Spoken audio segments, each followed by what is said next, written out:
We're live, I think. Yeah. Yeah. Awesome. So we are back with episode 2 of Cryptid History Uncrypted. For those of you who watched last week, welcome back. We did a little bit of an intro to let you know why we're doing this. We're starting with a dive into the origins of social science, psychology, psychiatry, and we found some really interesting things to share with you for this week. Rachel gave me a little bit of a sneak peek at some of her theories, which I think are spot on, and we're gonna dive into that. I found a book which corroborates a lot of her theories. Super fascinating and dark and horrifying simultaneously. That's kind of the usual around here for us. Yeah. Fascinating and also kind of horrifying. Yes, seems to be the themes. Yeah. So I'm really new to all of this live stream stuff, and Rachel is really being very patient and gracious in guiding me and helping me. So I'm kind of new to it too. My husband's the live stream ninja, so he's kind of helping me, and so we're figuring it out together. Awesome. Well, she introduced me to Dono Chat, and so we have that linked here. I think we both have one. So we will read those at the end because I am visually impaired and I'm also not capable of multitasking. So, well, it'll be good too, because that way people get a chance to hear all the information and then be thinking of their questions they have or maybe comments they want to make, because we have some pretty based viewership that sometimes you guys know things that we didn't know, and you can be like, hey, did you know about this? Or you guys should look into that. That happens a lot for us. So at the end, we're going to be taking questions, comments. If you guys want to support the show, our brand new little project here, mine's pinned to the top of my link. Courtenay also has hers pinned everywhere that she is. She's on Rockfin, Rumble, and then here on YouTube, and I'm just here on YouTube for now. So yeah, definitely feel free to support or ask questions, because that makes it more fun when we can interact with you guys. So absolutely. Yeah. So I don't know where you want to start. Well, okay. I think I've got a spot to start. So we've been doing a ton of research on this kind of stuff for a while, which is why we decided to do the series, because there's just so much.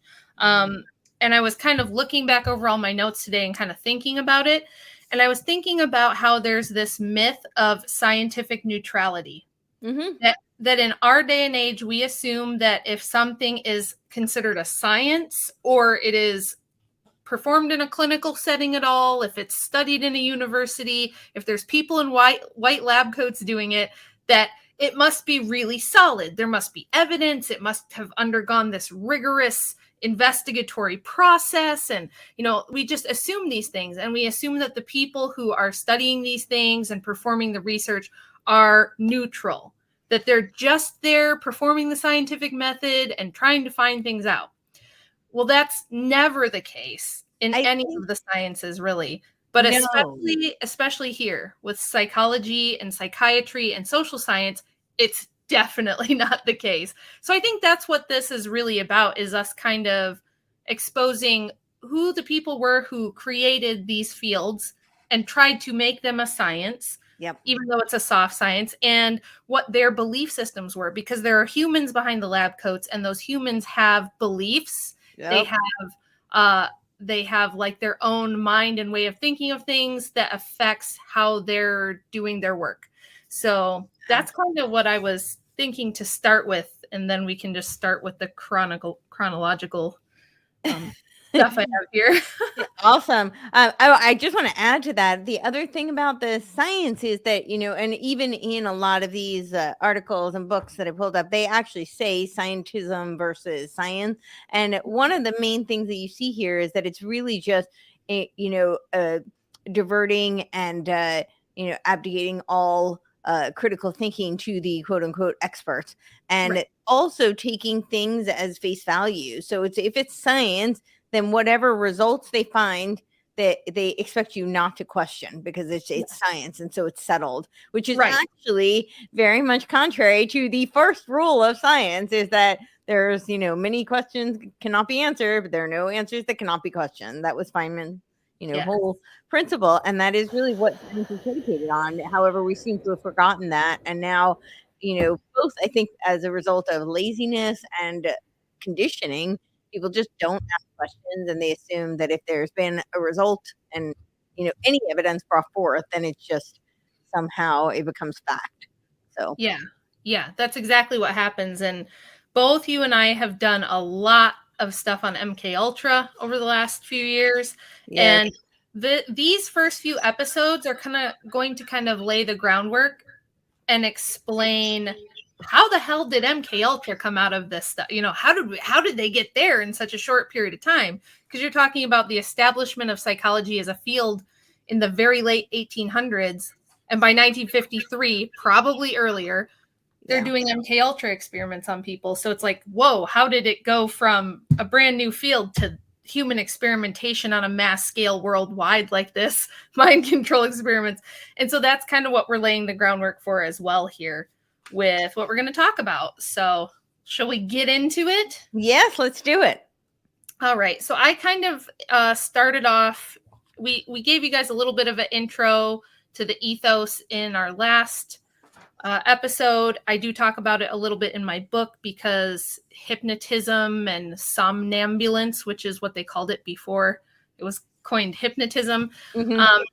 These things are really, really old, like go back to ancient times. But I think we can look to post-Enlightenment, early to mid 1800s, and see that's when people started to really try to turn psychology into a field of scientific study. And there's a whole bunch of people that were this is kind of how things work in history when you study history. There's always these groups of intellectuals that steer things. Yep. And that's why we're doing crypto history, because the stuff they teach you in school never mentions all the secret societies, the secretive groups, the clusters of intellectuals who, yes, they work in the university together during the day, but then what they're doing outside the university sometimes in their little groups gets a little crazy and a little wild. Mm-hmm. And that's definitely the case with psychology. So you had this middle to late 1800s group of intellectuals, mostly centered in Germany as well as England. Yeah, and it would have been people like Dr. Hugh Crichton Miller, who we're going to talk about some people you guys have probably never heard of, and then some really well-known people like Freud and Jung and some of those guys.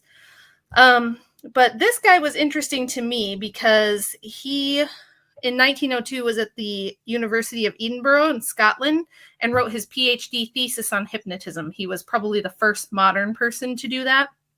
He was the son of a Presbyterian minister, and I found this really interesting connection that so many of the people I looked into and did biopics on had clergy for parents, ministers and priests for parents.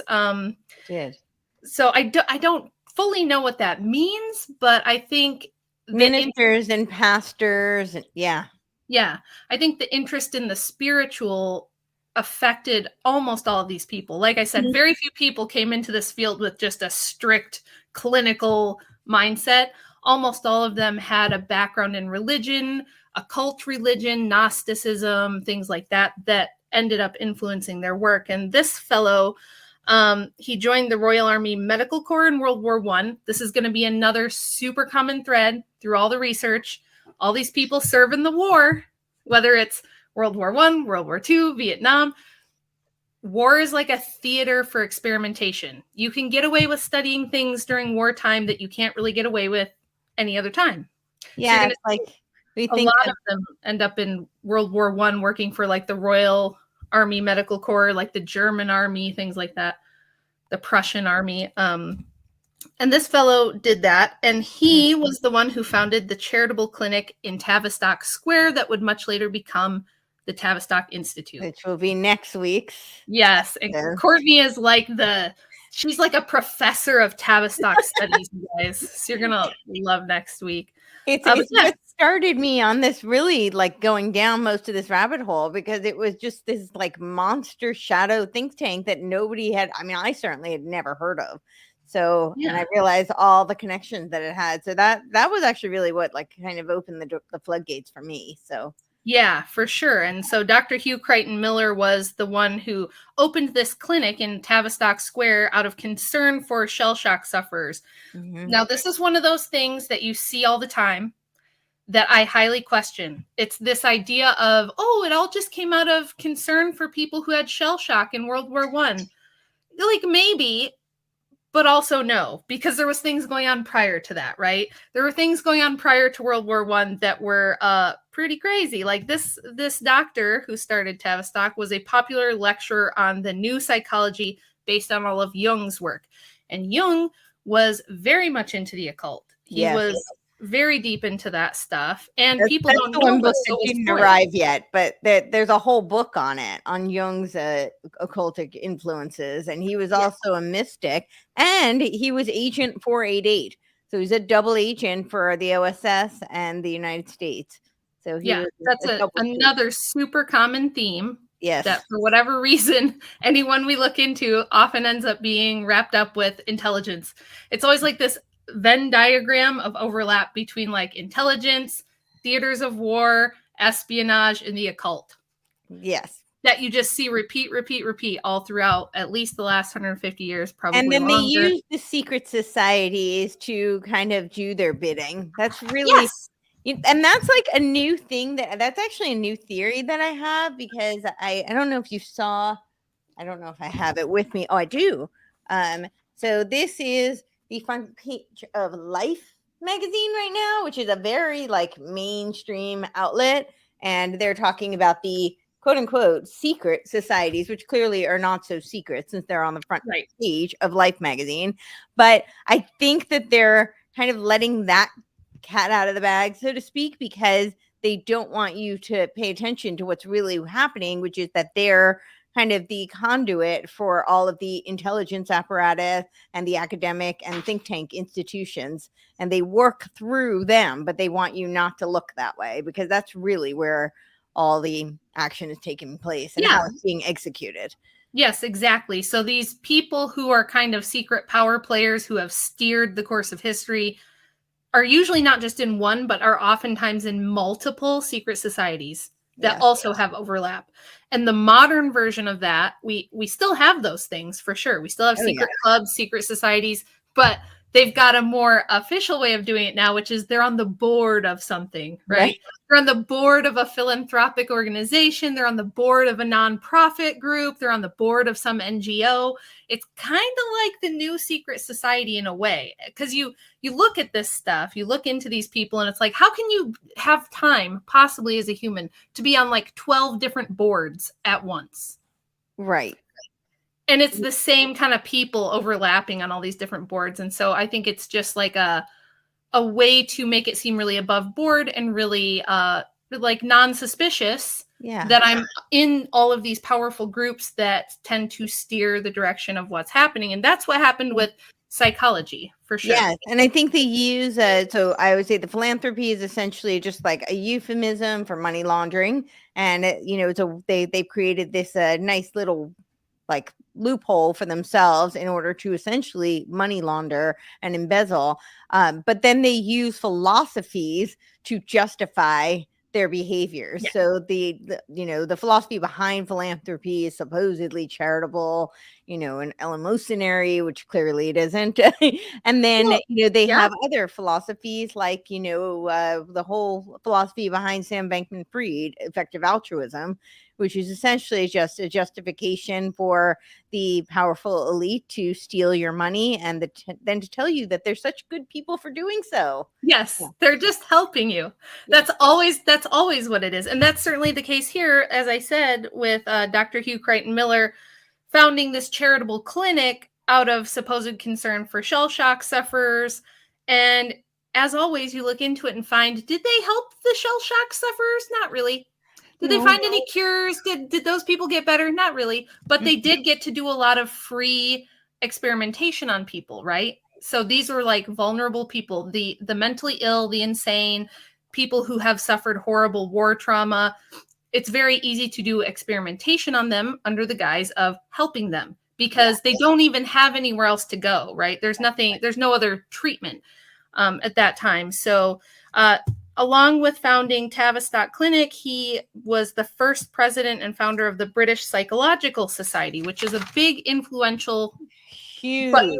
It's super influential, but small, right? So the first few, there was only like 10 members because this was new, and it was founded in 1901 at the University College London, which comes up all the time in our research too. And I noticed some threads throughout these people. They're mostly names that you wouldn't probably know, but a lot of people who were knighted by the Queen. Everybody is a member of the Royal Society.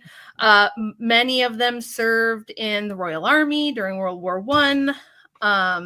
And there were a couple of Freemasons. And they were generally, one of them, Alexander Faulkner Shand, is the great-grandfather of Queen Consort Camilla Parker Bowles. So I thought that was interesting. Camellia Parker Bowles, right? Yeah. The Bowles, yeah. Yeah. And it was also started by Dr. Ernest Jones, who was like known as like the way Thomas Henry Huxley was known as Darwin's bulldog. That's kind of what he was known to Freud. Yeah, exactly. And I didn't know prior to doing this project how much Darwinism affected this field. Me either. It was so crazy. It was like when Darwin came up with his thesis on the, origin of species and evolution. This is really what kicked this off. This is really what got psychology going, because there was this underlying assumption, which has now been debunked publicly, but I feel like the elites still follow this line of thinking, that we were once great, that human beings in pre-ancient history were once these great, it's almost like a Gnostic Garden of Eden. There's a lot of Gnosticism in this. Yeah. This Gnostic Garden of Eden idea that we were once so knowledgeable, we were like a super race, and that we are actually in the process of devolving. Yeah. And that it's incumbent upon us then to take control of nature, steer evolution, and point it toward transhumanism, where we can escape this earthly, Gnostic, fleshy prison that we're all in, where we have to get sick and die and have mental illness. So it was like this idea, this is what ties into my super bizarre theory. This is the positive eugenics versus the negative eugenics, right? Yes. Yeah. And of course, you and I would never agree with them on what they consider to be positive eugenics. No. Their form of positive eugenics is just get rid of everyone who's not us. And what's really interesting, that just it speaks to the founding of the field of psychology. Again, this notion of like justifying their, basically their theses and their worldview, and of course the advancement and the empowerment of them, as an elite group. But one of the things that they were doing was trying to weed out of course, the mentally lesser than. And this is where they came up. This is why the psychologists came up with the IQ testing, and they were obsessed with the IQ testing. And interestingly enough, Mensa actually has a eugenics division. Like they're a division that's like specifically devoted to eugenics. They've since taken it off their website, but I guess it wasn't all that popular. But and you guys, eugenics never went away. No, it never went away. It was just renamed, like the Galton Society has renamed itself like 5 times to try to make it sound better. And it's still doing the same thing it did when it was just straight up eugenics. It's just that they just rebrand, right? Yeah. Just like how abortion is healthcare now. They just take things and they reframe it and they try to make it sound really altruistic. We're just here to help. We're just helping. So like I found something super interesting. There was a psychologist and doctor named Ernst Haeckel who came up with this early theory of recapitulation, which is, it's strange for me being Orthodox and having the recapitulation theory of atonement, and then them having like basically their own evolution version of the recapitulation theory, which was like, he said you could look at the development cycle of an embryo, or you could look at what they thought at the time was like the evolution of a bird, where it used to have a thicker beak, and then over time it adapts to have like maybe a smaller, pointier beak, something like that. He would say you could look at this this evolution of like an embryo, and you could see it repeat on a macro scale throughout nature, and then also in the adult life cycle of people. And this is part of what got Freud thinking that everything went back to your sexuality as an infant and your secret desires for your mom, and the other kind of weird, bizarre theories he came up with was because they thought everything was like from infancy and it was just repeating throughout your life. But this gave him a very interesting theory. So he did believe in the inheritability of behavior and mental health. A lot of them did. They almost all did. Almost all of them were very into eugenics and evolution steering and speeding. So this is something that's happening right now with like Elon Musk, Neuralink, all of the transhumanists that we're dealing with now, where they not only do they want to steer evolution, the evolution of the human species, but they want to speed it up, right? And this fellow, Ernst Haeckel, he was a monist. Like he had a very interesting, very progressive type of religious view. And this was another thing I found is like people would say they were Christian, but they really weren't. So like Unitarian back then was a code word for occultist who kind of likes Jesus. Like Jesus is cool and I'm into the occult was kind of their thing. And as a monist, this Dr. Haeckel thought that we were all going to become transhuman, return to the one, become the big blob of like oneness, you know, that everybody feels we're going to be when they've done too many psychedelics. And he believed in a theory that had been put forth by Helena Blavatsky and others at the time about a lost civilization. And this comes up a lot. So here's my weird theory, you guys. It's going to get weird now, okay?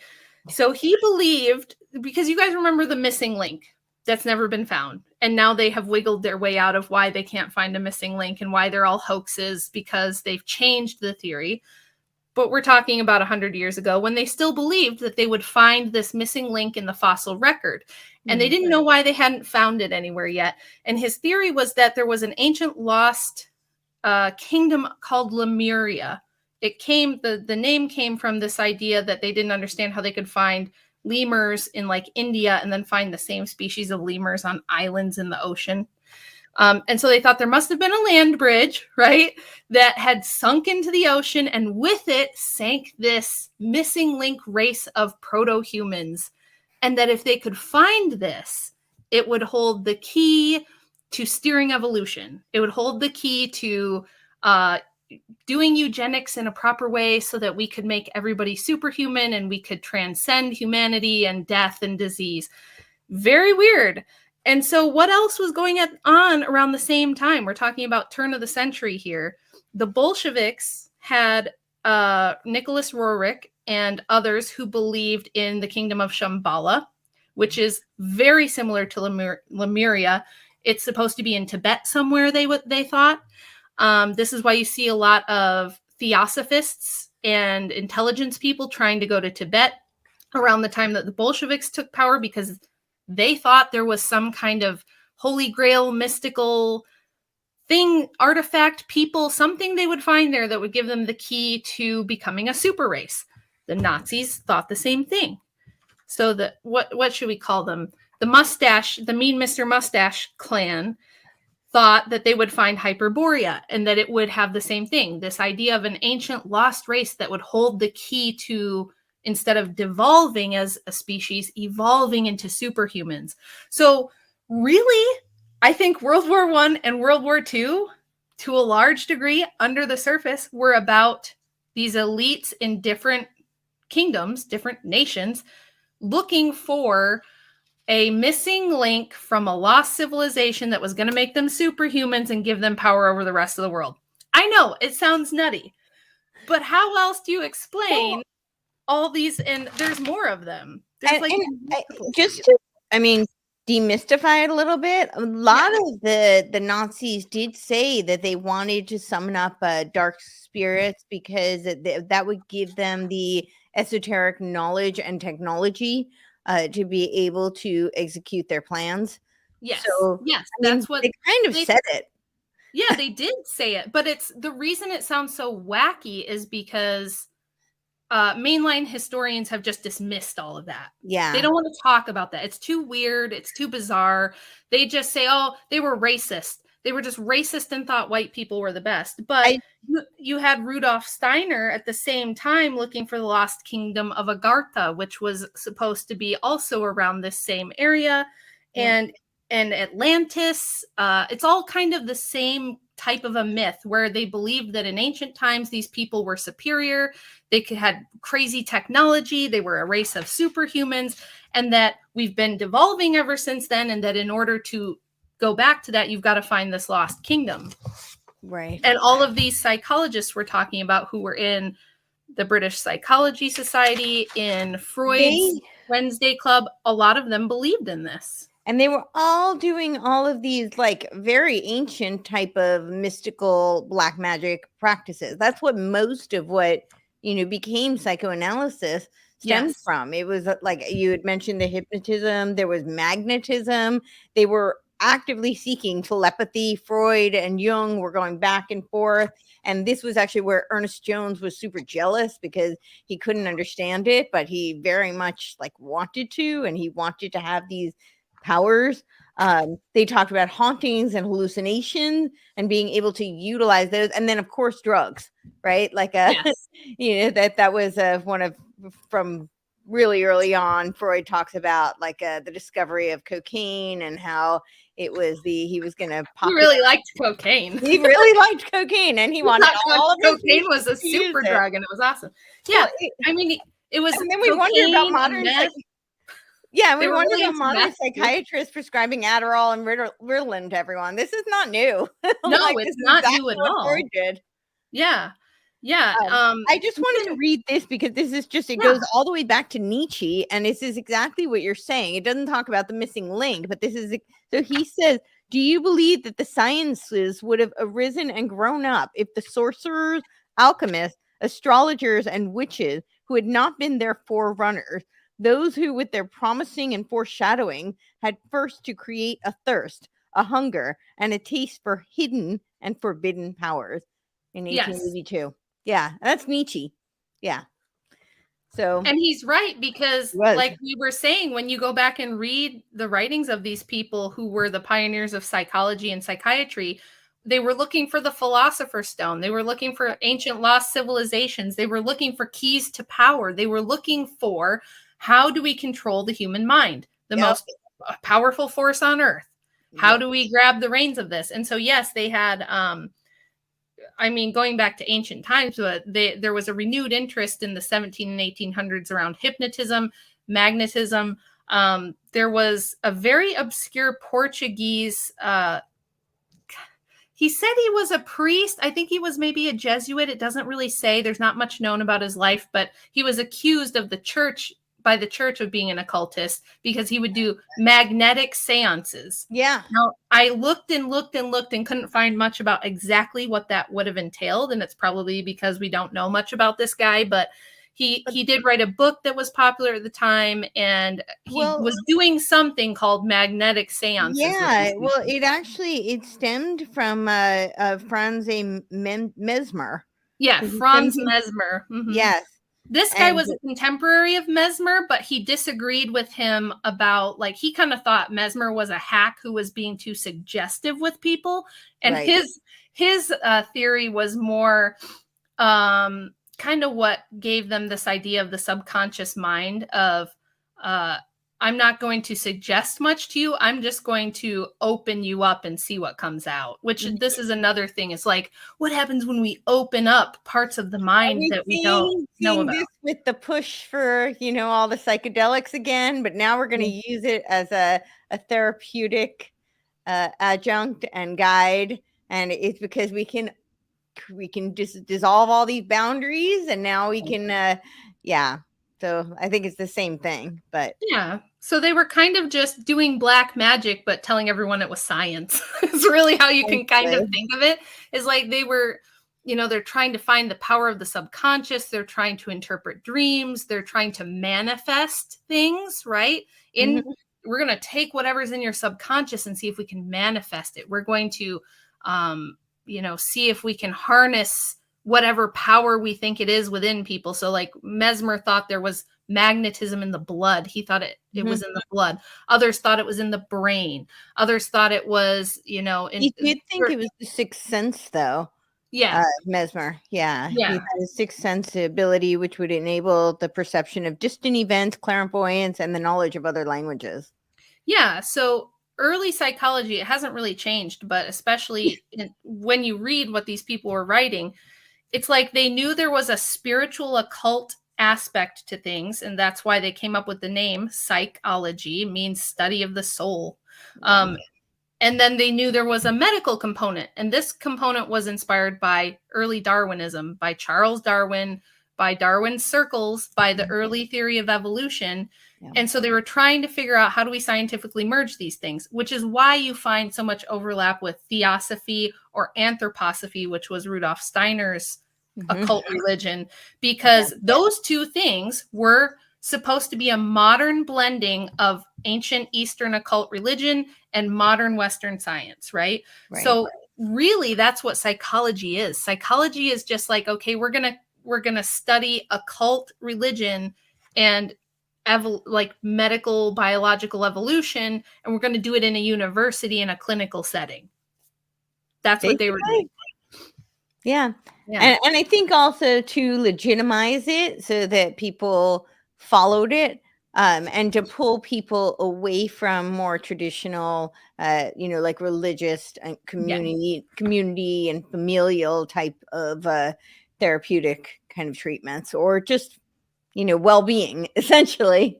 But it was to pull people away from that into a more, systematized path that they could claim was legitimate because it was systematized. And then they could also create a whole field of study and schooling and degrees around it, which would be a vehicle for them to indoctrinate and to control, and also to create these little boards and, clubs and secret organizations in which they could, seize power and control over others. Yes.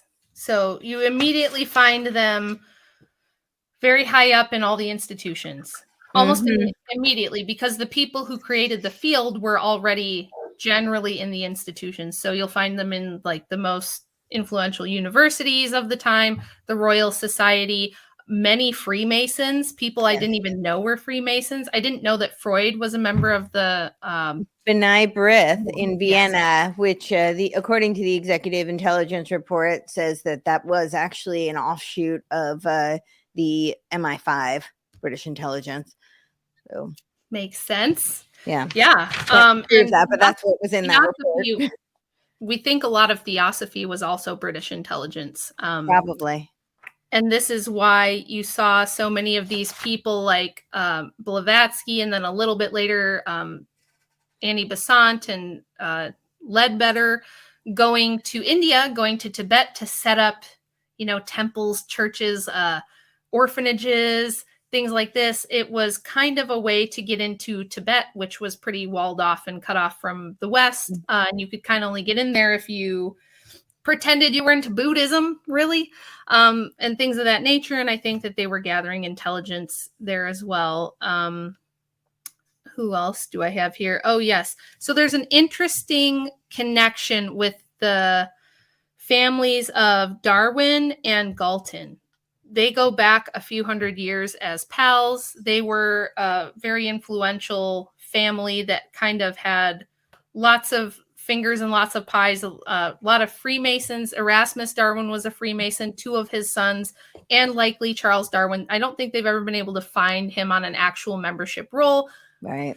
But they're pretty sure he was. And they had something called the Lunar Society, which immediately, to call it the Lunar Society is like already occultic. But it lasted from 1765 to 1813, and it was very influential Englishmen who were into the occult and like the very early psychology, hypnotism, trying to figure out how to harness the human mind and the intellect, and trying to figure out how to be influential and disseminate whatever it was they wanted out into the public and into the institutions of the time. So Sir Francis Galton, famous eugenicist, was into psychology. He started the Eugenics Society. Yeah. Yes. And he founded Psychometrics and differential psychology, which was studying the differences in individual behavior. He thought that civilization diminished natural selection, right? So they're all working off of this early Darwinian model, thinking that we are gradually deteriorating. They were like a feedback loop. So they were actually related. They were cousins, and they very much influenced each other. There's lots of letters and correspondence between Darwin and Galton. And you could see the intellectual influence back and forth. Yeah, Erasmus Darwin was their mutual grandparent, and he was a member of a Scottish Rite Freemason lodge. His sons were, the Darwin Wedgwood families, who they are, and it was very interesting because, like I said, I never thought about the fact that these people were under the impression that humanity was not evolving to improve, and this is so counter to what I was taught in like high school biology, that natural selection improves species. Right. It helps them adapt and it makes them better. That was not the original theory. They thought that civilization had ruined natural selection and that we had to. So this is a lot of the reasoning behind why they want to get rid of so many people and be so controlling and harness nature and try to take back natural selection, because they thought the species was devolving. And they also thought this was a big thing in the early study of psychology, was that mental illness was heritable, and that with each generation that you had a disability, a mental illness, a mental disability. Well, they actually created the term. So a lot of it wasn't even a discovery as much as it was, really like confirmation bias. They basically created these labels in order to then, be able to execute their quote unquote treatments, and so that they could advance this, because they felt that, the natural selection, as you're saying, wouldn't just naturally happen. It was incumbent upon them. And of course, they know better than everybody else because they're the elite.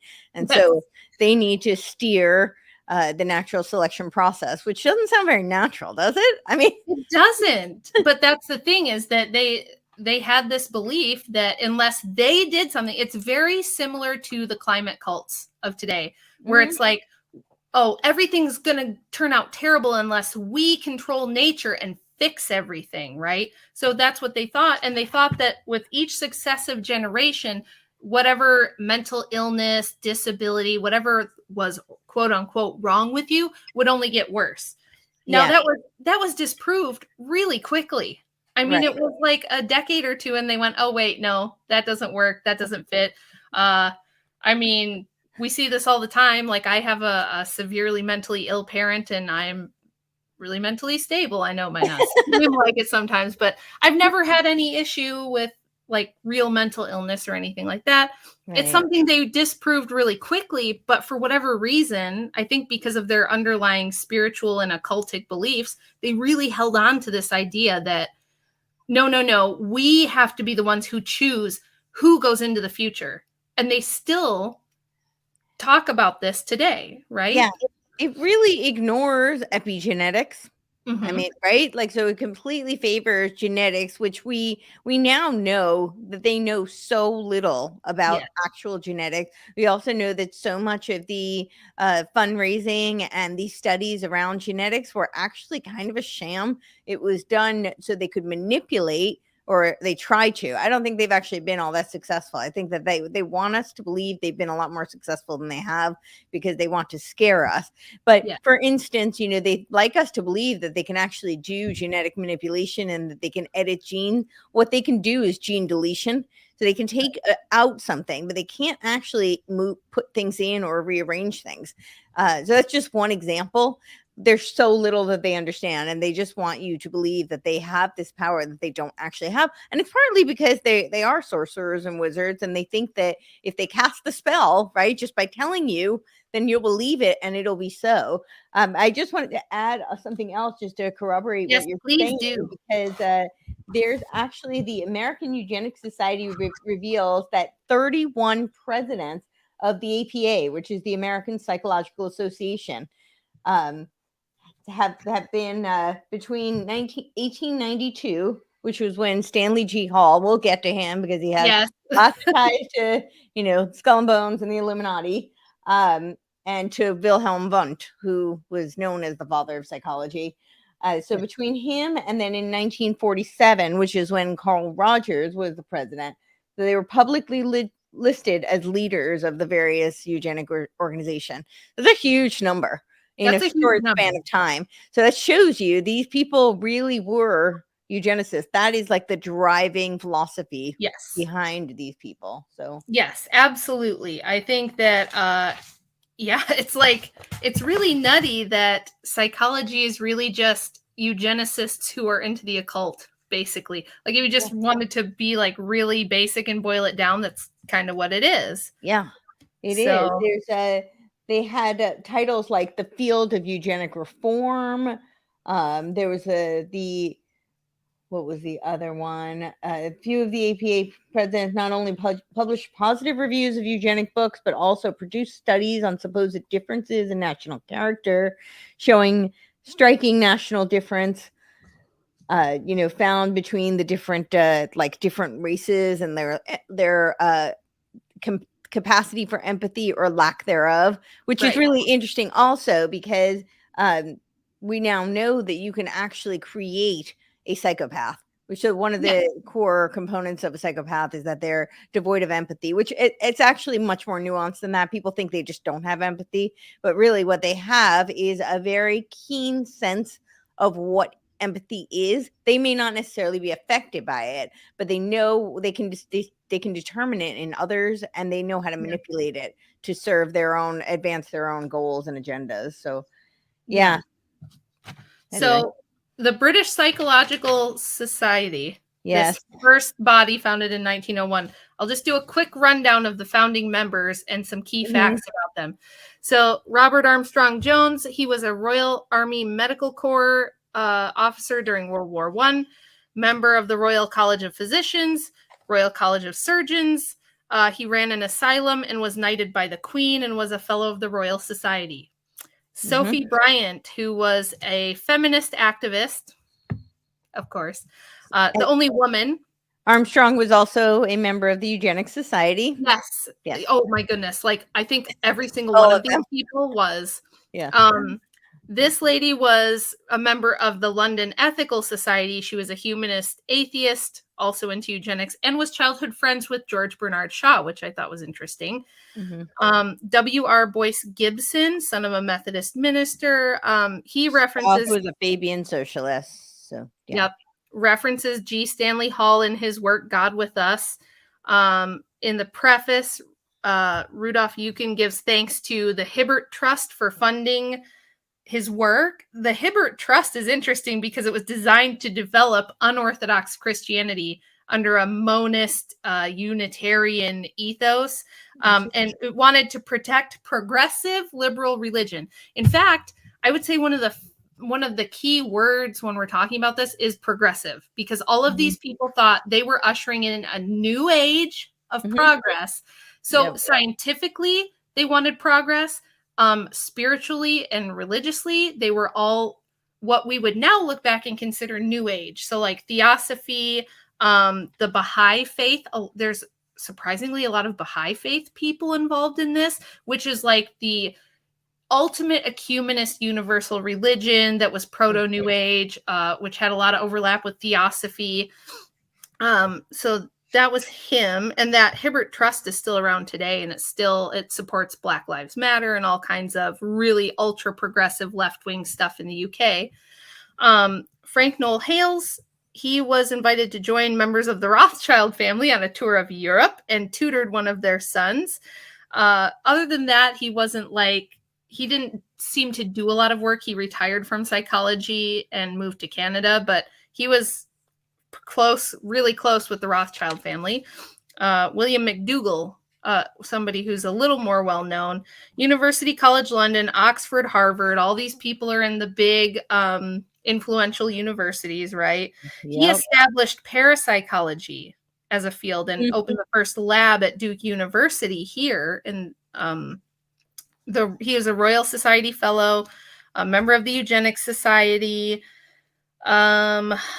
He was a friend of Galton. He was very into scientific racism. That was like one of his big things. So parapsychology and scientific racism was this guy's jam, which seems weird. He was into like animism and panpsychism. So he thought there was like some substance that gave things consciousness. And he was his studies were mostly on like telepathy. He wanted to scientifically prove telepathy. So again, another person trying to, basically this was a bunch of nerds, you guys, all trying to like mind battle each other back, 120, 30 years ago. It's nuts. They were, and they were really trying to read minds. What's interesting when you read a lot of Freud's confessions, and he talks about, and Jung too, especially in their letters back and forth to each other, they talk about like trying to read their patients' minds. And this is one of the biggest problems that I actually have with the field in general, is because psychoanalysis in particular endows the therapist with so much power. And what often happens is that instead of actually reading their minds, contrary to what they might want you to believe, because they want you to believe they have these magical powers, what they actually end up doing is projecting onto the patient. And this is where real damage can be done. This is where it can actually be really, really harmful to that individual, because now you're taking a set of circumstances, a personality, motives, and just literally thoughts that may not be from them at all and projecting them onto them, which is one, confusing, disorienting, and two, can actually create trauma that wasn't there. So that's one of my biggest. Some of them really wanted to do that. It was very much like, let's see what happens when we totally screw with the human psyche. Let's see what happens when we introduce things or take things away. They were programming. So from the earliest days of psychoanalysis, there's going to be some level of programming. That's why I started by talking about this myth of neutrality, because you're not trying to dig into someone's subconscious or their psyche and see what you can do in there unless you have some level of intent, right? I mean, you can't be just neutral. I'm just curious. I just want to see what's deep in the recesses of your mind. This is like when I talk about, like one of the things I talk about all the time, because I'm so concerned about the CBDCs, and how Biden issued that executive order 14067 on March 9th, and then it went into effect on December 13th of 2022. And the pushback I get all the time is, Courtenay, don't worry about that. That's just research. I'm like, right, because they just spend an inordinate amount of time, resources, and money on research that for no reason. I mean, the research, it's just fun. We're just curious. Curious. I just want to see what'll happen. So I just have three more quick people from the British Psychological Society. Sir Frederick Walker Mott, of course, knighted by the Queen, Royal Society Fellow. He lectured at the Eugenics Education Society. William Halsey Rivers went to work with Emil Kraepelin, who I will talk a little bit about later. His work was the basis of much of the Nazi eugenics programs. And then Alexander Faulkner Shand, who was the great-grandfather of Camilla Parker Bowles, who is now the Queen Consort. So these weren't people you may have heard their name, but they were tied in with the most powerful people of their day. Yeah. And they were all super into eugenics, and they were going to fix humanity. What could go wrong? Right? What could go wrong? And they believe there are too many of us and that we should be naturally, quote unquote, selected out. But don't worry, nothing will be fine. It's fine. It'll be fine. Yeah.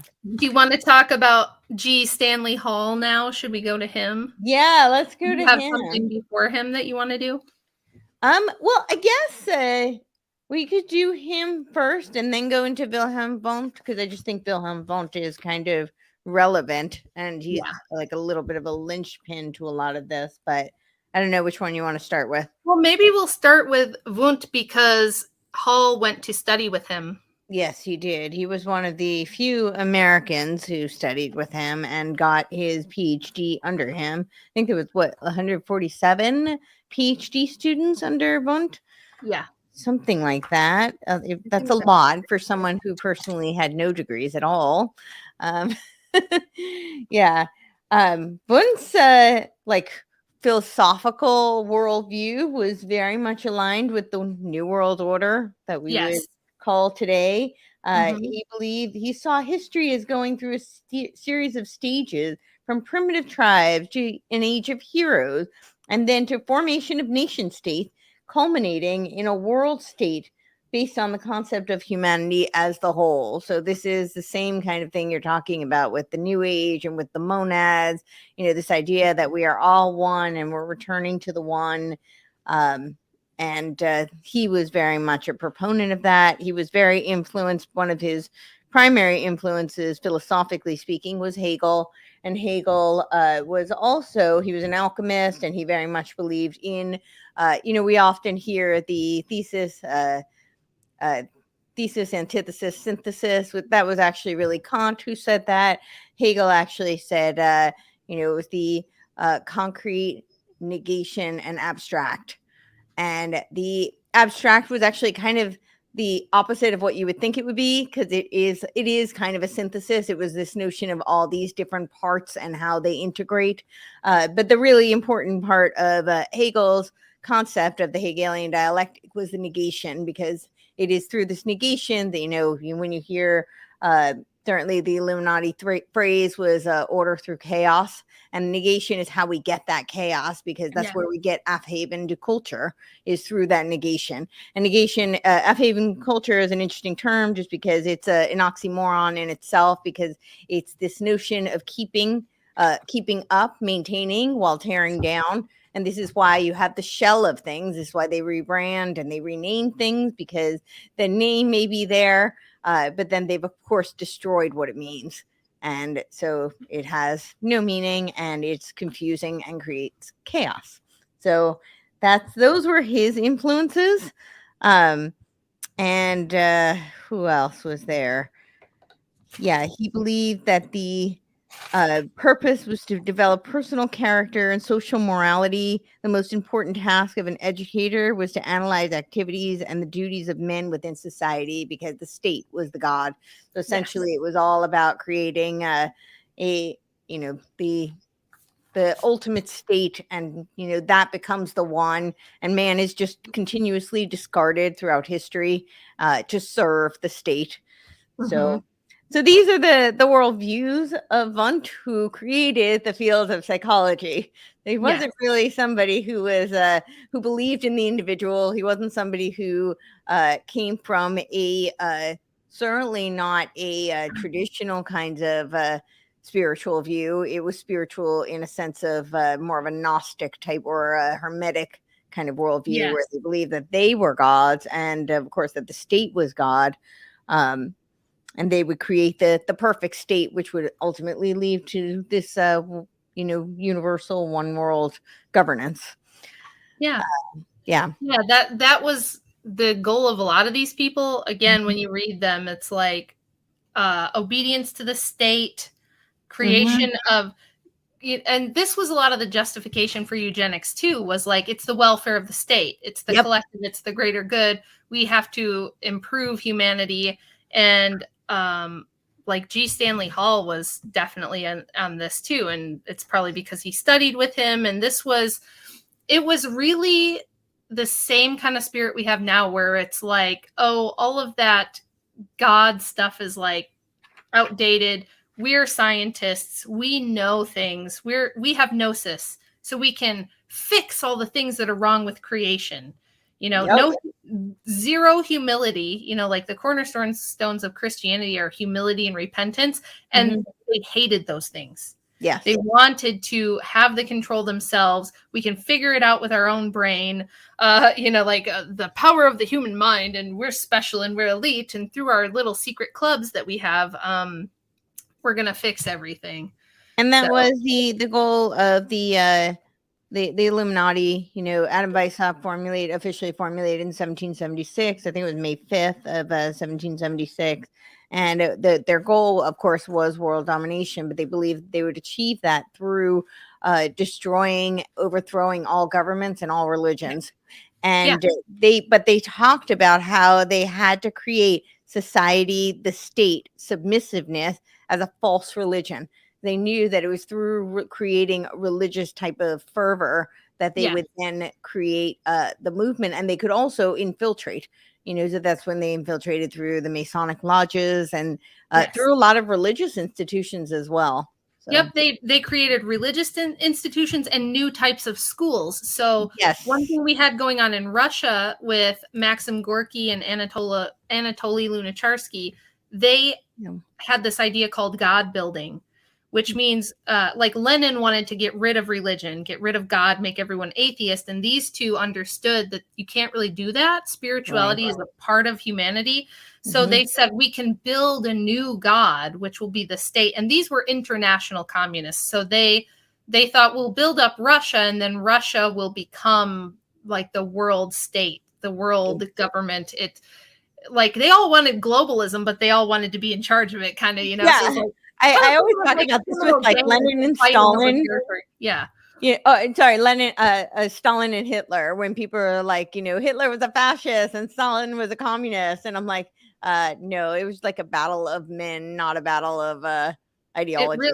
These like really, when it comes down to it, the ideology was very like secondary to really their spiritual beliefs and their worldviews about what they thought the future should be. And of course, they all wanted to be in charge of it. And so did these people. This was the science of how to do that, know? So we had God building, we had these monist underpinnings, these occultic, Gnostic, Hermetic underpinnings. You had, what was I going to say? Oh, the schools, the Steiner Waldorf schools at the time. And these are still around, and there's like 16 of them that are affiliated with UNESCO, which shouldn't shock us because we already mentioned Darwin and Huxley, and that was Thomas Huxley, and then of course Aldous Huxley and his brother Julian Huxley starts UNESCO, and they implement Steiner Waldorf schools, which is going to teach the kids all of this kind of stuff. They're into anthroposophy and the Akashic records, and these are like diehard occultists, and UNESCO is like, yes, let's endorse their schools. Right? Because why? Because the occult is the new one world religion. It's the new world order. So that's why these things are always tied together. The politics of it is just an extension. It's just one aspect. It's always really about the underlying. I think it's really just a tool. I actually think politics, and a lot of these people talk about that. I mean, certainly the Illuminati talks about that.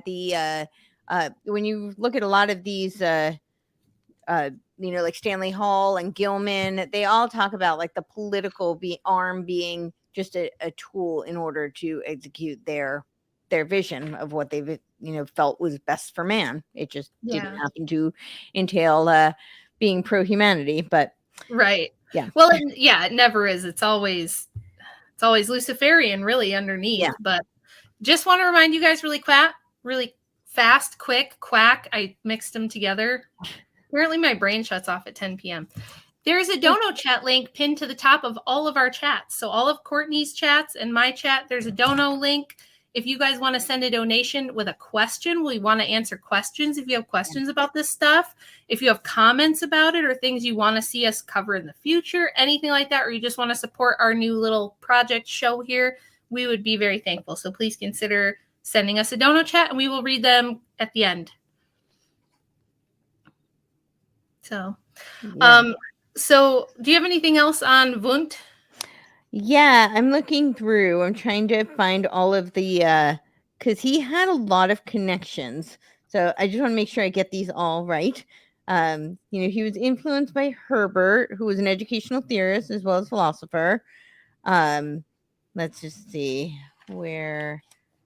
And Herbert was at the University of Jena, and then later at Goethe, and he was in connection with Pestalozzi, and Pestalozzi was a direct connection to the Illuminati. He was reported to be, okay, let's see. He was known to be Abaris in the. No, sorry, wait, that was Fitch, who was connected to Herbert, to Pestalozzi. Sorry, they're all these different. They're all like connected. Yeah, Pestalozzi was known to be Alfred in the Illuminati code. Okay. And then All right, let's see, where else were we? I do have here about Wundt that he was greatly influenced by the flood of writing on hypnotism and spiritualism at the time. It was. He was very into that. And he kind of defined psychology as empirical humanities science, but combined physiology, philosophy, ethics, logic, and epistemology with these like parapsychology, occultic type of things. Yes, he called it introspection psychology, but it would really be better translated as observation. And I see him kind of as a forerunner to Skinner. You know, it's really like he was the one who took it into a like systematic kind of biological science where we're observing the behavior and then manipulating based on the behaviors that we see. So think of like the Skinner box. I think it really started with Wundt, and it was because he really wanted to be able to, he wanted it to be perceived as a hard science. And, you know, obviously we see that, you know, it's based on things like, you know, hypnotism and a lot of and parapsychology. So it's really not hard science, but that's really what he wanted to garner that respect. Yes. And so, yeah. So that's where he was drawing most of that. But I do think it was the forerunner to Skinner. And he had some really influential students when he came to America and trained people here. James McKean Cattell was the first U.S. Psych professor. Granville Stanley Hall, who we're going to talk about. Yes. Charles Hubbard Judd, who was at the University of Chicago, and then Walter Dill Scott, who they put in Harvard. So this is something I've written about before, where the elites, the way they influence, the way they infiltrate all the institutions and get the, they corner the market on the ideology or what is taught to people, is they will train their minions and then place their minions in the most influential institutions, whether it's universities, churches, government, media, marketing, all of that stuff. So this happened immediately right out of the gate. As soon as the first experimental psychology lab was formed, whoever their students were, whoever they liked, whoever was going to teach what they wanted, they put them in the most influential institutions in Europe and the United States. Yes. Yeah. So should we move on to Hall? Sure. Yeah. It's fun. Yeah. We talked a little bit about him on the episode I did with James Klizek and the founding of the educational system. Yeah, that makes sense because I mean, a lot of where I'm getting this from is actually Anthony Sutton's America's Secret Establishment, Order of Skull and Bones. And there's a whole section on the order and education. It's how the order controls education. And it was so he goes through all of these connections that Hall and Gilman had, and Hall was obviously, you know, he was one of the Americans to get the PhD under Wundt. So, Yep. Yeah, and he was also the person who invited Freud to his only trip to the United States at Clark University. And Freud was busy trying to schedule some sort of other trip, and it was like a pretty mystical trip, and that got derailed because he got this invitation. Yeah. So Granville Stanley Hall is the guy I was talking about who was so heavily influenced by Ernst Haeckel's recapitulation theory of evolution. That really kind of steered his whole view of how these things should be done. He was, you know, very much a social Darwinist, Darwinian evolution, all that kind of stuff. So, and he was super influential on the education system. Psychology in general is extremely influential on the education system because William James is known as being like the father of American psychology. And he was, of course, alongside with Dewey as one of the founders of the modern education system in America. Yep. And they were both friends with G. Stanley Hall, both of them. And all of them studied under Wundt. So it all kind of comes from the same place. And Hall was one of the founding members of the American Society for Psychical Research. So he did a lot of lot of research on psychics. He did debunk some of them. Yeah. And he did end up leaving that society because he became a skeptic of parapsychology because so many of them ended up being frauds. But he was super deeply into this German concept of Volk, which is where again, another theme where the individual dissolves into the transcendental collective. Mm-hmm. So this is a really important thing for us to keep hammering on, because the people who are in charge of figuring out how your mind works believe that the individual needs to dissolve into the collective. He had the same idea that the state should be God, and he was very opposed to sympathy for the poor, the sick, or disabled. Yeah, he really thought that you should have no mercy and no sympathy for them.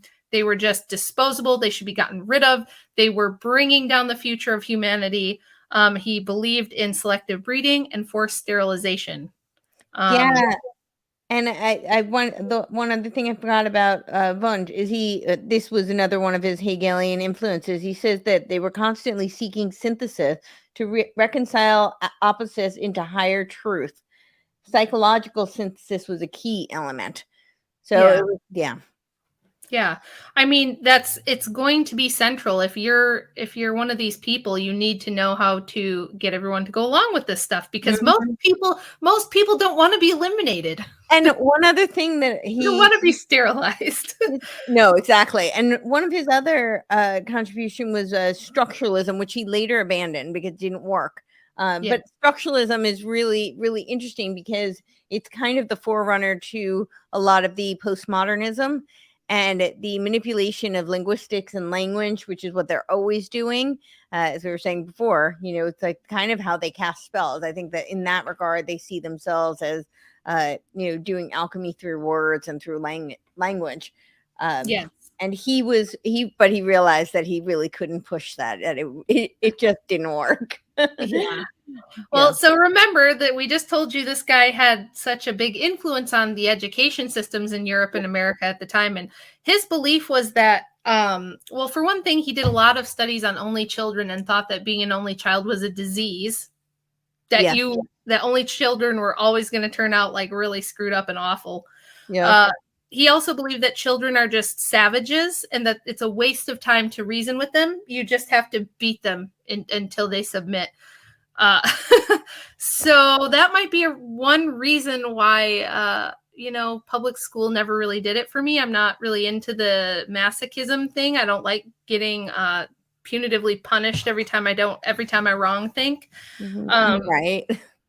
So his idea of the evolution of child development was this recapitulation theory, and he thought we shouldn't even focus on intellectual attainment. We need to just focus on love of authority, discipline, and devotion to the state. He thought that open discussion and critical thinking should not be tolerated. That sounds like my public school experience. I might be biased. I did not have a great that was my experience. I think we've talked in our previous episode about how you and I both got in trouble for going, wait a minute, isn't it this actually? And even though we were right, we got in trouble. Yeah. So that's where this idea comes from. In large part is Hall. He thought that you're not in school to learn or to think. You're there to learn obedience and devotion to the state. We don't want your opinions. We don't want to hear your thoughts or your questions on things. And then, this idea that empathy or sympathy towards undesirables interfered with selection toward the super race. So he was yet another person who was a believer in this idea of steering human evolution toward creating a super race. It's kind of crazy that only the Mean Mr. Mustache clan gets hit with this rap, right? It's like so many of these people and so many eugenicists, and it was very popular. Darwinism made eugenics. It was like the next logical step, right? Oh, well, if we figured out evolution, I guess we better start steering it and controlling it and manipulating it to what we want and create a super race of superhumans, which then becomes transhumanism. Yeah, so it's essentially the Ubermensch is the transhuman, which leads to the posthuman. These are just some interesting connections with Hall. He was at Antioch College And during his brief time there, he came under the influence of Horseman, again, who we created the modern education system, the Unitarian Church, which you were talking about, the Hegelian discussion group, which was mostly left Hegelians, and then the co-founder of the Order of Skull and Bones, who was Alfonso Taft. And Alfonso Taft was also he also knew William Howard Taft, who was also a member and a Chief Justice of the United States, as we know. Yeah. So those are some of his, and he was influenced by Hartman, Edward von Hartman, who was a prominent philosopher, and his views, it was also very similar. He was all like against the individual. He says that he believed that there shouldn't be any individual rights, that the principle of freedom is negative in every department of life. He saw religion alone compulsory is necessary. What all men need is rational tyranny, if it only holds them to a steady development according to the laws of their own nature. So essentially, he thought that tyranny was the only way to survive and, function. And he was really influenced by Fechner, who was also like one of his primary focuses was on parapsychology and what they call psychophysics. So. Yeah. Yep. And another thing G. Stanley Hall thought was that, and this is another weird reference to Atlantis, is why this keeps coming up, and I'm like, what the heck? But he said that he thought American individualism would sink the United States like Atlantis. Mm-hmm. Yeah. He thought individualism was like the ultimate evil. Now, I think there's a time and a place for individual identity as well as collective identity. When you're with your friends, when you're at your church, when you're in your parish, those are times when it's a collective identity can be a good thing. But we always, like in my church, we would always have respect for the individual identity as well, because God creates each of us differently with our own special skills, talents, and ways that we can glorify him. So for me, that's like the guiding principle of this idea of individualism and collectivism kind of working together, not strictly one or strictly the other. You get into trouble with both of those. So I think I think that's the lie, that's the Hegelian dialectic that they want to create, a false dialectic. They want you to be either in one camp or the other, because if you're in the radical individualized camp, then you're in a very much kind of like Luciferian, Mandevillean type of will to power. Yeah, exactly. Will to power, but also this idea of virtue through sin, because we are inherently flawed, right? So we may as well use those sins as a means to aspire, advancement and evolution. Right? That this is like the Adam Smithian principle. Mm-hmm. And that's what a lot of people don't know, is that it was actually based on Mandeville principles. So it is literally a Luciferian, eugenics, Malthusian philosophy. And then on the other side, you have the, New Age, the, it's still, I would argue, still Luciferian, but it is under this notion of it being, it's a paganistic type of view that you're, all one, and that there is no individual. And I think really the truth is so plainly obvious that it lies in the middle, that, we're obviously all so intricately interwoven and connected, and we have such tremendous impact on each other. But that doesn't negate the individuality and individuation. Right. Yeah. Yes, absolutely. I totally agree that you put it very well. Thank you. So. That's all I have on Hall. Okay. I have one other thing on Wundt, and I think I actually mentioned it last time, but I think it's still worth mentioning. It was his grandfather on the paternal side was I'm going to say it wrong because I can never pronounce these German names. Scheherat, something like that. Karl Casimir Wundt was his grandfather, and he was a professor at Heidelberg University. And the Illuminati order documents show that he was known to be Raphael. So Wilhelm Wundt's grandfather was literally in the Illuminati. Of course. Yeah. That sounds right. Yeah. Goodness. Yeah. So it's just bizarre. You always think you're just going to do a little bit of historical study and it always ends up leading to these crazy things. Crazy. That's the fun of it, right? That's the fun of it when you find this stuff. So the next person I have on my list that I wanted to talk about was Emil Kraepelin. Again, a German name. I'm probably saying it wrong. But he was really important because he was the founder of modern scientific psychiatry, which is kind of, I'm not even going to go all the way through with him because he starts early 1900s and then goes all the way through World War II. But at the beginning, so we're in like pre-World War I era, this is when modern scientific psychiatry was started, and the doctoring of the soul. So we have the study of the soul, and now we have the doctoring. And this is where a lot of the drugs and the treatments and things like this come from. So I think it's really important because I think Courtenay and I are on the same page in regard to our skepticism about modern psychiatric medical treatments for people. And it's always been pretty crazy. So he was the first person to really put forward this strong idea that psychiatric illness was biological and genetic. There's some truth to that, but they have also found, like Courtenay said, that it's not a dyed-in-the-wool thing. Epigenetics is like 80% responsible for disease development. So like Rob Wolf always says, genetics loads the gun and epigenetics pulls the trigger, right? Yeah. So it depends. It depends. Just because you have certain genes doesn't mean that all of those genes are going to end up giving you disease or different or good or bad things. It depends. But he had like a very firm idea that genetics was all there was to it, that everything's genetic, that there's no way around that. There's nothing you can do about it. And he began at the University of Leipzig, where Wundt was, and had his first experimental psychology lab. And he studied under Wundt as well. Mm-hmm. So he wrote the Compendium of Psychiatry in 1883, which is kind of the first, is kind of like a DSM-5-ish type of a manual for its day, but we're talking 1883, so this is a long time ago. In 1912, he got funding from, I know his name. Why didn't I put it here? The same, let me Google it. I think it's Loeb, the German Jewish banker who funded a lot of this stuff at the time.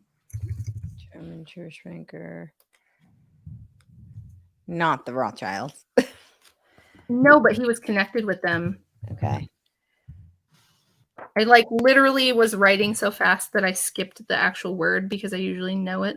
Right. Yeah, I think that was him. But he got all of this funding to create the German Institute for Psychiatric Research in Munich in 1917. And this became super influential. It became basically, it was the German Institute for Psychiatric Research, which then became the Kaiser Wilhelm Society. And they got this huge Rockefeller Fund donation, which turned it into like a giant tentacle monster of MK Ultra stuff later. I'm just going to double check that, but go ahead if you've got anything relating. Jeez. I don't know if you went as far as to get into like the right before the war German stuff. Yeah, I didn't do too much at that point because I kind of thought that we would go through a lot of that next week, but yeah, that's why I'm kind of just going right up to the beginning of it, so we have a spot to start. Yeah. James Loeb, that's who it was, a Jewish German American banker, James Loeb. If you read Wall Street and the Bolsheviks, that one by my goodness, I need some cocaine and meth from Freud so that my brain. Who did you just bring up the Skull and Bones book, Professor? What? The Skull and Bones book. Professor Sutton? Yes. Professor Sutton's book on Wall Street and the Bolsheviks, he talks about this guy because he was sending a lot of funding to them and Trotsky and different people too. He was a big part of this Wall Street banking cartel that was funding all kinds of craziness during World War I. So he gave him most of the money to start this German Institute for Psychiatric Research in 1917, going right in, this is right around the beginning of World War I. And this is when the Rockefeller family really took interest in psychology and psychiatry. Mm-hmm. And it was in large part because of the fact that they were into eugenics, and the Rockefellers were big fans of that at the time.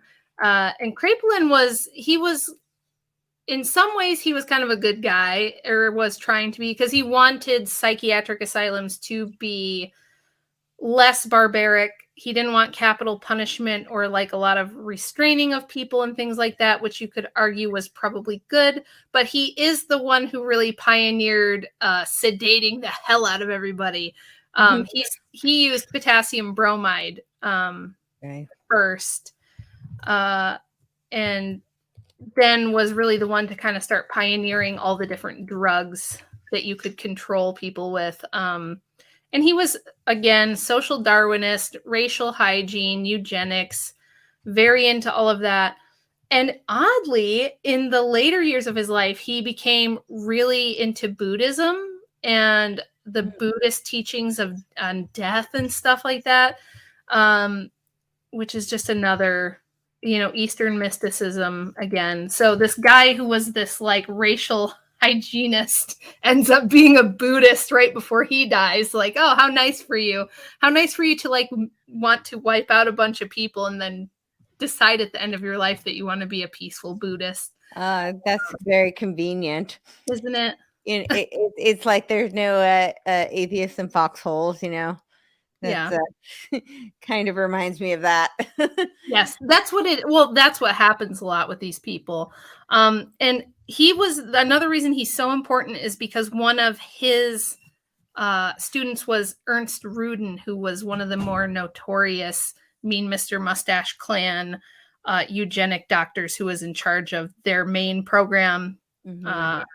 And Ernst Rudin, he was a psychologist, psychiatrist, medical doctor who studied under Eugene Bleuler, who was like another similar thing. All these people at the time were eugenicists for the most part. And Rudin studied social Darwinism and racial hygiene. He was the co-editor-in-chief of the Archive for Racial Hygiene and Social Biology in 1904.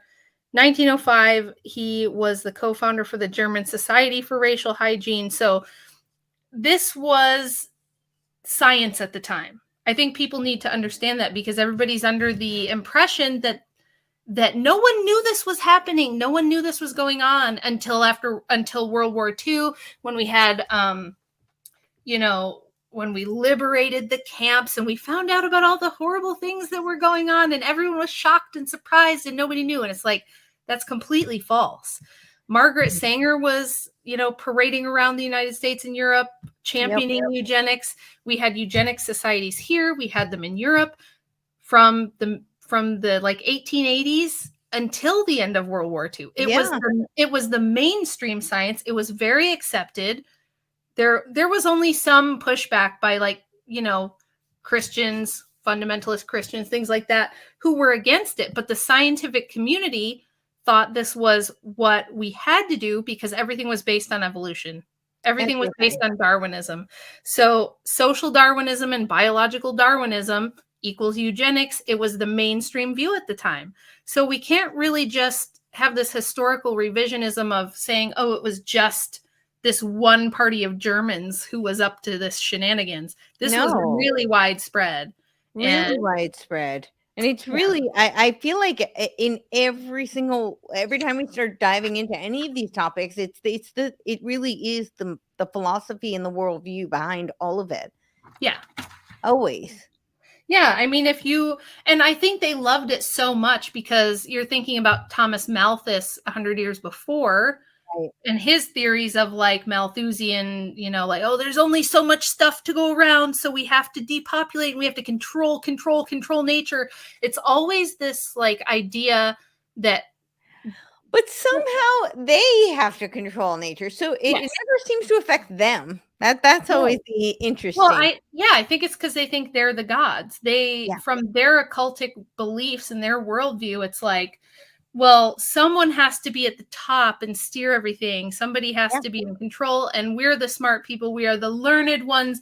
We're in all these societies and these secret societies, and we're in these intellectual circles, and we're going to sit around and dictate what needs to happen. And so it was like, this was really the dominant medicine and psychology of the time. It was not. It wasn't specific to National Socialists in Germany at all. No, not at all. I mean, obviously, a lot of these groups are, we're seeing them in England. We're seeing them in France. I have a group here. It's in Poland. So it's really through these elite and academic circles. That's not at all relegated to one geographical locus. But what I was going to say is that I think another really important component for people to understand is that this is what we were saying before about how these philosophies always seem to somehow justify their views. And I think that's the case with psychology. So, they created things like, intelligence testing. They created means of determining disability and mental disability and mental illness. And they systematized it and labeled it and codified it in ways that substantiate. It's literally like a blueprint for their confirmation bias and a way to corral people towards their worldview and to justify, the fact that they want to kill off tons of people and the fact that they want to take control over people that they deem to be less than. And they do it all under the guise that they're being, so helpful and that it's for the betterment of humanity, when really it's just for them to have control and then for them to have you feel good about them taking control. Right. Because in order to do all of this benevolent stuff, they need control over all the resources and the money and everything. They need control over everything in order to save us, right? It's always to save you from whatever's about to happen if they don't help you. But I think we'll kind of head into wrapping this up, guys. So if you have any last minute questions or comments, send it through the Dono chat. We both have Dono chat links pinned to the top. So if you enjoyed this and you want to support the show, please do that. If you have questions or comments, click the Dono chat link. It's super easy, really quick to make a donation. So go ahead, Courtney. What were you saying? Oh, I was just going to say, I think one other thing I don't know if we covered was the Society for Psycho Research. Yes, I do have a little bit on that. Okay, because that was kind of one of the things also that brought psychology to the United States. And it was literally the study of thought transmission and telepathy, essentially. But they coined it thought transmission because that was more scientific. Yes. Yeah, like these were basically a bunch of nerdy weirdos and pervs. We'll get into that next week. There's a lot of perviness going on here too. But I also think it's so relevant when you talk about things like MK Ultra, right? Because that's essentially, it's like a precursor to all of this like remote viewing kind of projects that they did.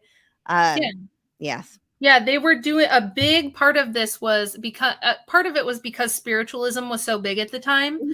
That's the chapter that this is in, actually. It's called Spiritualism, and it's called Occultism Made in the USA, and then the first part of it is Spiritualism. I don't know if people can see, but that's, Yeah.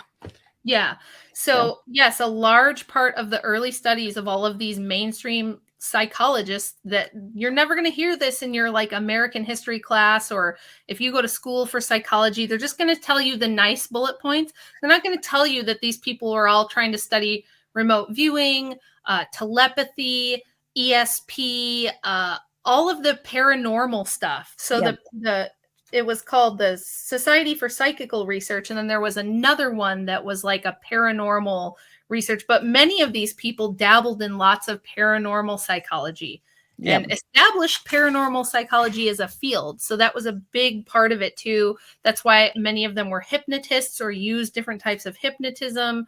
There was some really, really bizarre wackadoo stuff going on. They had what else was I just thinking of?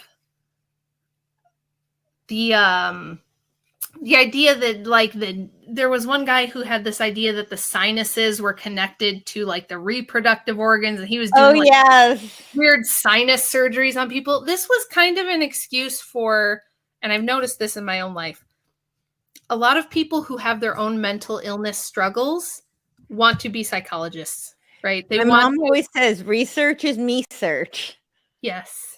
Yes. So I think that in this case, that was super true, because everybody involved in the founding of the field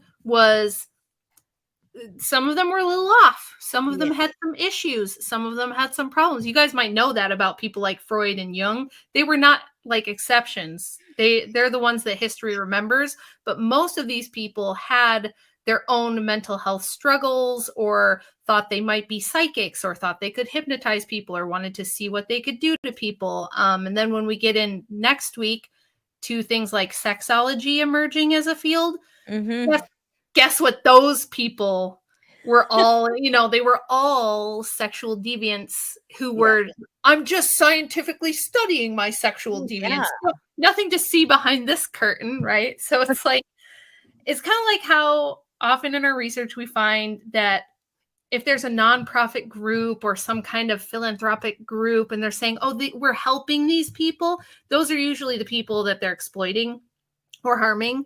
It's kind of similar to that, where it's like the crazy people want to be in charge of everyone's mental health, and the pervy people want to be the sexologists and do experiments on everyone.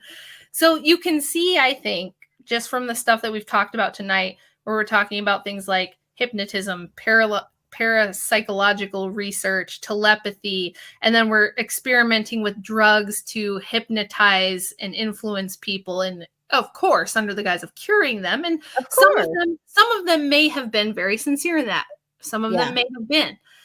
It doesn't really matter, though, because you're still messing with stuff that you don't know what you're messing with. And it requires all this experimentation, all this human experimentation with drugs, with techniques that later we're going to find, of course, are going to be used for very nefarious purposes. Because if you could control the minds of people, if you could steer the psyche of people, if you could control the biology of people, if you can control the evolution of the human species, which I would say I don't think there's macroevolution, but let's just say like the microevolution, the adaptation of the species.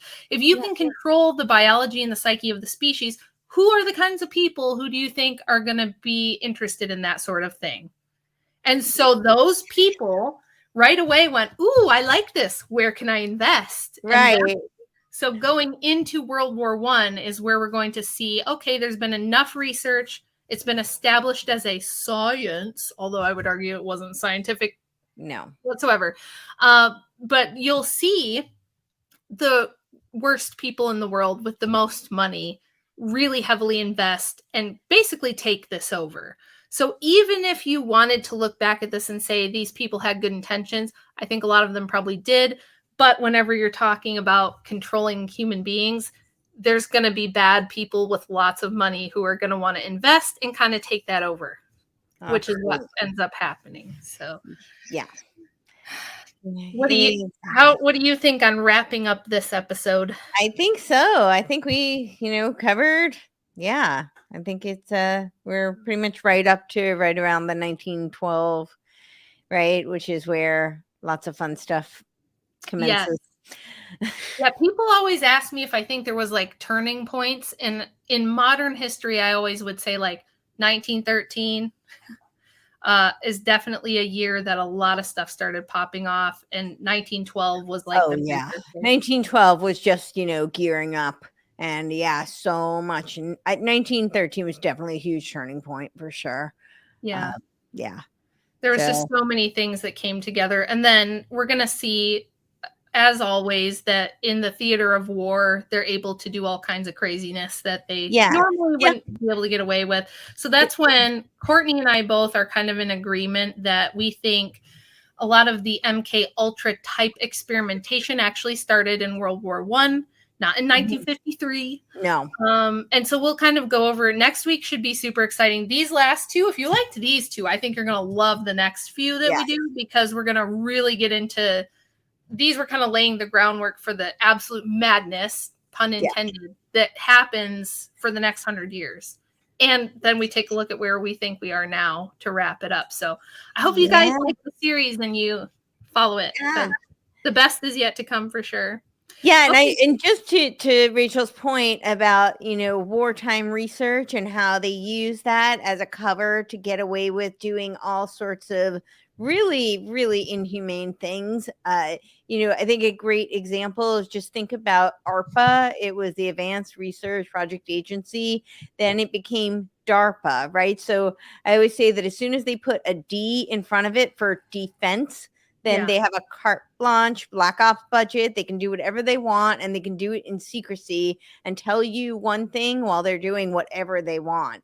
And we're going to see that, when we start talking about Tavistock next week. It was literally the British Propaganda Bureau, and they created it under the guise that they had to, because their enemies, the Germans, had a propaganda bureau. So of course they had to have a propaganda bureau. But certainly, I guess, we can say that they definitely did do propaganda, but it had very little to do with creating defense and protection from, foreign invaders. So, yes. Yeah. So I think that's a good place to wrap up. Check our dono chats. Do you want to go first? Do you want me to go first? I don't have any, so I'm going to let you go. You guys better give Courtenay dono chats. She works very hard. Okay, I do have a few. So thank you guys. Let's go through it. Thank you guys so much for the dono chats on my end. Yeah. I have one from Willie Jenkins. I love your screen name, Willie. He says, keep nailing the Prussian system, missing trivium, and smart, strong, but still feminine woman topics. Don't give an inch. Well, I won't. And I know Courtenay won't. I already know she won't. For sure. You ain't gonna get her to cave on anything. So thank you so much, Willie. That was so nice of you. We got a $10 donation from RC. No message. Thank you so much for that donation. Really appreciate that. And then we have $5 from Kristen Slowboy. Shout out Kristen. She's my pal. We love her. She said, this talk was excellent. Looking forward to next week. I saw in the chat she was very excited to learn that this is a series. So yay. Yay. And then we also have a $5 donation from Neurojack. He asks, what came first, the demons or the idea egregore/practice? Wow, that's a really deep question, Neurojack. You go, and then I actually have some thoughts on that. Okay. I mean, I would say the demons, but that's just because, if you're Christian, we think that the demons came about as a reaction to humanity being made in the image of God. They didn't like that. So I think there's the reason you can look back across time. We've got 6,000 years of recorded history. We can look back and see the same patterns. I mean, the majority of what Courtenay and I do is noticing patterns. And you can look back over 6,000 years and see the same patterns over and over through every age. And I think the reason for that, how could there be such continuity across time? How could there be it doesn't seem to matter what age you're in. There's a group of elites who are doing evil stuff. How could that be? Well, it's the same spirits behind this. It's the same demonic entities who have been around for a long time and really know what works best on us and really know how to cause chaos, problems, suffering, and evil. And I think that that's ultimately beneath all the layers of everything. I think that's what's there. Mm-hmm. And I think that the good news is that God can use those things for our salvation, to transform us and to edify us and to divinize us and to provide a way for us to have salvation and go back to him. So I think the demonic came first. But I think there's always, the thing about salvation is it's not very sexy and it's not always glamorous or fun, right? You do suffer in this life, and there's always going to be some people who are going to see the demonic allure of like, don't you want to be God? Don't you think you should be in charge? I mean, you have all this knowledge, you have all this gnosis. I think that's why intellectuals get swept into it, like the people we're talking about. They get this because they're all in a circle patting each other on the back about how smart they are. They just sit in secret societies sniffing their own farts and thinking that they're like so much smarter than everyone else. You know what I mean? I just saw a TikTok video of this horrific teacher, and she was screaming and yelling at the school board about homeschooling and how homeschooling needed to be eliminated because she said, we're the teachers. We have master's degrees in education. What do these parents have? And I'm thinking, lady, do you want to do a debate right now? Because I guarantee your master's ain't going to do crap when you actually have to deal with someone who knows how to think. So I think it makes these people very self-important, and they do start thinking, yeah, why shouldn't I run things? Why shouldn't we be in charge? I think the demonic can tempt these people that way. So I think they came first, and then the practice of worshiping or emulating them, taking the deal, thinking that you're going to be God, you're going to get something out of this. I think that came second. What do you think, Courtenay? Yeah, so this is something I've really spent a lot of time thinking about, and I was actually having a conversation with my fiance about this earlier today, about how I think people can work reverse. So it's one thing if you come from the religious framework, and that's, then you have that foundation, but there are a lot of people who don't. And I would say that, right now, I think we're in a really interesting time because a lot of people are waking up, quote unquote, and a lot of people are really searching, and they're searching for spiritual kind of, they're finding religion for the first time, or they're being more open to it for the first time, but they don't have that foundation. And I can say that for myself. What I think I talked about this on the last episode, that I was going through this from much more academic perspective. I was studying Marxism and philosophy, and the more that I studied, the more I learned about Satanism, essentially. That was really what just kept coming up. And so, but what's fascinating is a lot of people who say to me, I think you probably get this question a lot too, is like, how can you study like such darkness? Isn't that like so depressing? And doesn't that leave you filled with despair? And what's so interesting? The irony is that when I studied the reverse, I studied the lie essentially, because a lot of these Marxist philosophies, and I would put, I wrote my thesis on existential authenticity. And so I very much like fell into, I now can see the lie, because they sold it to you as it being empowering. You get to essentially be your God. You're defining your own path, and you're completely in charge. And the irony is that actually leaves you feeling more filled with despair, because there is no real purpose. And so it's not that I don't think that we have any role in creating meaning and purpose in our own lives. I absolutely think we do. And even if you have a biblical worldview, I think that still holds true. But there is still something so much more, while it's humbling, it's also really empowering and comforting to know that there is a greater purpose, that there is a spiritual realm, and that there is a eternal component, and that it isn't just the here and now.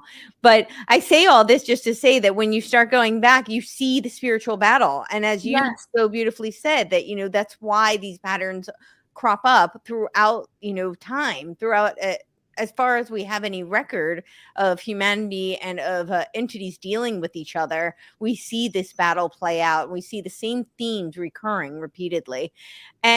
But what I think is where the question comes for a lot of people, especially if they don't have that foundation, because there is an element of faith, right? If you are a religious person, that's just inherent and intrinsic to being a believer, that there is a leap of faith. And I think that if you don't have that foundation, then you may see that. But what the big question becomes is that prior to the written word, right? Just chronologically speaking, we have all these writings from the ancient mystics and from the pagans. And so in terms of, written text and what's been documented, that precedes the biblical word. And so I think this is where the the question arises, I think, for people, and so if you take it from the biblical framework, it's that always existed, but the recording came afterwards. And so and if that is true, again, I don't claim to have the answer, and I'm not telling anybody what to believe, because, I think we have free will, and I believe that, part of free will is freedom of consciousness. And so it's, it's incumbent on each person, that's their path. Interestingly enough, the word Israel literally means to wrestle. And when you read the Torah, like, that's the whole theme, is that it is about wrestling with God. It's about wrestling with faith and asking the questions. So I think that's really important, and I welcome that for everybody. That's I believe that's part of our path. We're here to do that. So, but if you do believe that, then it would make sense that, yes, the spirits came first, and this is spiritual battle. And then of course, the practices are just because they work through the physical entities, which would be humans, in order to play out the battle. So. Yep, that is correct. Oh, we got one more from Anglo Christian for $10. Thank you so much. He or she says, I'd like to see you ladies do a dive into Gerald Gardner, founder of Wicca. My own dive cured me of my paganism. And then he just also said that your dono chat was not linked in my description. That is true. If you guys go to Courtenay Turner's YouTube, Rockfin, or Rumble, you can find her on any of those three. Subscribe to her there, by the way, because I'm very censored. I've had to start many new channels. And you guys, if you like my content, you're gonna love her content. And she puts out more volume than I do. She's like banging them out every day or two. She has great guests all the time. She's the one that did that amazing panel with Jay and James Lindsay, and she does amazing stuff. So definitely go find her, depending on which one you like. I mean, Rockfin and Rumble are obviously ideal. I'm going to get on there. I know I'm going to get on there. But go find her there, and she has the Dono Chat link there. And just a reminder too, you can send us tips on Dono Chat even if you miss the live. So if you're watching this after, you can always send Courtenay a donation. You can send her a suggestion for what you'd like to see her cover. If you want to see us both cover something. So definitely do that. It's just, since she is so incredibly censored, it's incredibly hard for her to monetize her work, which is, I think, horrible. So please go support her on all of her stuff if you're watching from my channel. Just because I am still on YouTube for now, but that's why we love Dono Chat. It gives her a chance to monetize her content without having to worry about the powers that be. Because everything she does makes them mad. Yes, and just so you know, I get this comment from people all the time. You forgot to upload to YouTube. No, I did not forget to upload to YouTube. I do not upload everything to YouTube because I actually want to just keep this channel up, just to have a presence there. And yes, I could do like little clips or do a starting and then go elsewhere, but I really like to have my conversations be organic, and I don't want to censor my guests. And so sometimes things come up pretty early on, and we can speak in code so much, but one of the reasons I started doing this was because I felt like one of the biggest problems with people who are outside of mainstream narratives is that they engage in autocritique. I knew enough about the Maoist struggle sessions to know that didn't work so well for them.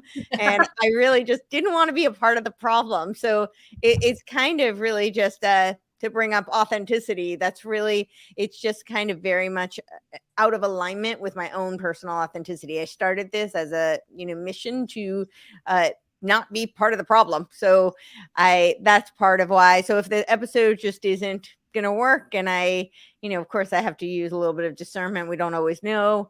I've already gotten a strike on this one. So, but it's just one. It was one warning. So I'm really trying to be careful. And I've had like close friends who obviously follow me and look for my work, and they still can't find my channels. So so it's definitely, the algorithm is not like. Well, I'll go back and post too, and I'll add all your links to my description box too, just because I know people are going to be interested in your show and want to follow you. So definitely do that, everybody. Thank you. Well, thank you. This was awesome. Yeah, I'm excited for the next one. I have a plan to write articles on each episode and upload it to my Substack, because what we go over, it's so dense, and we're just like pumping out a lot of stuff. And I know people are probably like wanting to maybe dig into things more. So I will do like a written up kind of article version of this series, put it on my Substack with like links and citations and all that stuff for all of my nerdy friends who want to go in and get all that good stuff, you know? So it'll come up on if I can do anything to help any of those, let me know. Yeah. Yeah, I may just ask you for some source material for the stuff that you said, but that's about it. Otherwise, I'll put that up. So thank you guys all so much for watching, and we're excited for next time. So yeah, thank you.